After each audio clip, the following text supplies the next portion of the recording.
পুলিশের কাছে, আর্মির কাছে, কেউ কাছে পাচ্ছি না। ওরা এসে ভিড়ে ডিবিস দিয়ে আসা লক করে বাসায় কে আছে, স্টুডেন্ট আছে বলতে হয় না কেন? সাধারণ সব স্টুডেন্ট যাদের তাদের উদ্দেশ্যে আপনি কিছু বলতে চান? আমি চাই সব ছেলেদেরকে ছাড়াই দেওয়া হোক,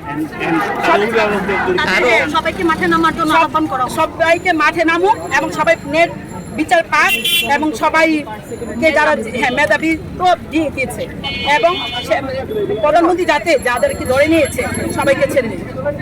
প্রধানমন্ত্রীর কাছে এই আবেদন, আমার ছেলেরা যে আবদার করেছে যে 4 জন না 5 জন, আমি এত কিছু বুঝি না, বাংলাতে বলতেছি এত কিছু আমি বুঝি না, তাদেরকে সেখানে ছয় দিলে চলে। যেমন ওবায়দে কাদের যারা কথা বলছে ওদেরকে ছয় যুক্ত সব। আমি বলি, আমি যেমন মা আমার মেয়ের জন্য আসছি, সবাই সন্তানের জন্য আসুক মাঠে। আসলে সবাই বুঝবে যে মারও সেফটি না, মারা ঘরে অনেকে রান্না করছে, কান্না করতেছে, আমার মেয়েটার পাঠাইলাম, আমার ছেলেটা গেল, কথা শুনলো না, সবাই কিন্তু ঘরে কান্নাকাটি করতেছে, নামাজি বিস্তায় কান্নাকাটি করতেছে। যেমন আমি এক মা, নামাজ রাত দিন ঘুম নাই, পায়ে এসেছে শুধু নামাজ পড়তে হতো। আমার মেয়েটা যে আমি পেরেছি, আমার ছেলেটা যে গেছে বাইরে, ছেলেটা কি সেফটি আসবে কিনা, মেয়ের বাসায় আসছি এবং ছেলেটা বলে দিতে হচ্ছে, তো মানুষ বললে বলবো আমার বাড়ি ব্রাউনবাড়িয়া, কেন ছেলে বোনের বাড়িতে বেড়াতে আসছে, তাও সে সেফটি নাই, সে রাত বিয়ালে বলে আমাকে যদি ধরে ফেলে পুলিশে, এবং ধরে নিয়েও গেছে। বাংলাদেশে এমন বলতে গেলে এমন বড় একটা গণহত্যা হলো, এরপরও আমরা দেখলাম যে মাননীয় প্রধানমন্ত্রী তিনি বলছেন যে স্বজন হারানোর ব্যথা আমার চেয়ে বেশি কেউ বোঝে না। উনি ছেলে হারাইছে না, তো উনি ছেলে হারাইছে না, উনি মেয়ে হারাইছে না, উনি ছেলে মেয়ে মারা যেত উনি বুঝতো স্বজন হারানো কি। মা বাবা আমি হারাইছি, আমার স্বামী মারা গেছে, আমার মা মারা গেছে, আমার বাবা মারা গেছে, তাহলে আমার তো কোনো হয়নি, হবে আমার সন্তান 10 মাস 10 দিন পেরে নিচ্ছি। নারী ছিলা দন, উনি নারী ছিলা দন হারাইলে তখন বুঝবে উনি শুনিলে কিরকম লাগে। বাবা তো সবারই মরে, কেউ ছেলে আসে না। আপু আপনার নামটা কোথায় পড়ে না? আমার নাম হচ্ছে আরাফা, আমি স্ট্যামফোর্ড ইউনিভার্সিটির একজন মানে শিক্ষার্থী। বাপ মার বয়স হলে বাপ মা মারা যায়, তো সন্তানের চোখের সামনে সন্তান মারা মা সহ্য করতে পারবে না। এটা ওনার এখন দেখা দরকার, সামনে যখন তার সন্তানকে হত্যা করা হয় তখন উনি বুঝতে পারবে, ওনার 2 সন্তানকে যখন মানুষ হত্যা করতে যাবে তখন উনি বুঝতে পারবে ওনার কেমন লাগে। আজকে মারা বুঝতে পারতেছে তাদের সন্তান কেমন লাগতেছে। আমিও একজন মা, আমার 2 বছরের একটা বাচ্চা আছে। আমি যখন 4 বছরের বাচ্চার ভিডিওটা দেখলাম, তার বাবার কালকে ইন্টারভিউ দেখলাম, তখন আমার 2 চোখের কান্না আমি ধরে রাখতে পারিনি। আমরা মানে কোন অন্যায় করেছিলাম আমরা, যে আমাদের বাসাতেও আমরা সেফ না, আমাদের বাচ্চারা বাসাতেও সেফ না। একজন শিশু ছাদে খেলতে গেছে, ওইখানেও সে সেফ না, তো আমাদের মাদের কেমন লাগবে? আমিও তো একজন মা, আমার সন্তানের সেফটি কে দিবে?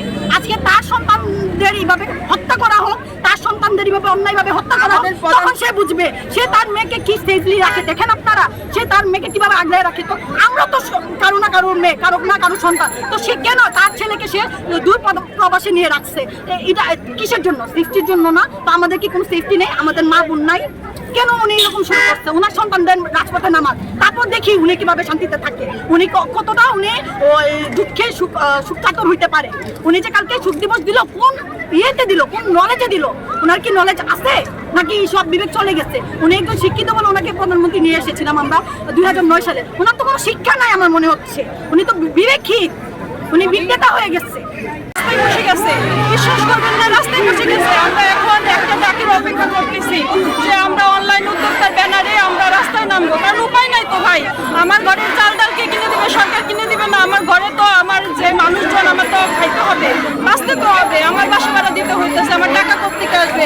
আজকে 15 দিন হয়েছে আমার মানে একটা বিজনেসে 1 টাকা ইনকাম নাই, অনলাইনের এই অবস্থা। তো বাচ্চারা এই আন্দোলন করতেছে, আমি স্বতঃস্ফূর্তভাবে এদেরকে সমর্থন করি। ঘরে বসে থাকলেও যে মৃত্যু ঠেকায় রাখতে পারবো না।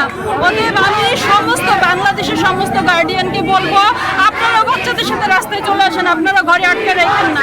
আমার বাচ্চাদের অনেক ফ্রেন্ড আমি দেখছি যে ওদের নাকি ঘরে তালাবদ্ধ করে রাখছে। ভাই মৃত্যু যদি আসে, তালাবদ্ধ করে আমি আমার বাচ্চাকে প্রোটেক্ট করতে পারবো না। এইটা মানে দেখা গেছে যে 7 বছরের বাচ্চা মারা গেছে, 5 বছরের বাচ্চা মারা গেছে, নবজাতক শিশু বিছনায় ঘুম পাড়ায় রাইখা নবজাতক মা কেবল জানলার কাছে গেছে, সেই জানলা ভেদ করে সে মারা গেছে। তো ঘরেও তো আমরা সেফ না, তাহলে রাস্তায় নামি, রাস্তায় যৌক্তিক আন্দোলনের সাথে একমত পোষণ করি। যদি মৃত্যু আসে রাস্তায় হোক, রাস্তাতেই হোক, তাও অন্তত বলতে পারবো যে ন্যায্যের দাবিতে আল্লাহ পাক বলছে ন্যায্যের সাথে থাকো, সত্যের সাথে থাকো, সত্যের সাথে থাকলে বিজয় একসময় আসবে। আর আমি আপনাদের মাধ্যমে জানাইতে চাইতেছি যে আপনারা আমার ভাই দেশের এই পরিস্থিতিতে ঘরে বসে থাকা যায় না। যে অবস্থা দেখতেছেন, যে গুলি খেয়ে ঘরের মধ্যেও মানুষ মরে যাচ্ছে, এই অবস্থায় কিভাবে একজন সচেতন মানুষ বসে থাকে? অভিভাবক হিসেবে এই যে সন্তানকে একাত্মতা জানালেন, জি জি, আমি তো বলতে পারি না কখন আমার বাচ্চাকে গুলি করে। এখন আমার বাচ্চাকে যদি গুলি করে মেরেই ফেলে, আমার বেঁচে থেকে কি লাভ বলে? এই জন্য আমি আসছি, যদি মরি সবাই একসাথেই মরে যাবে।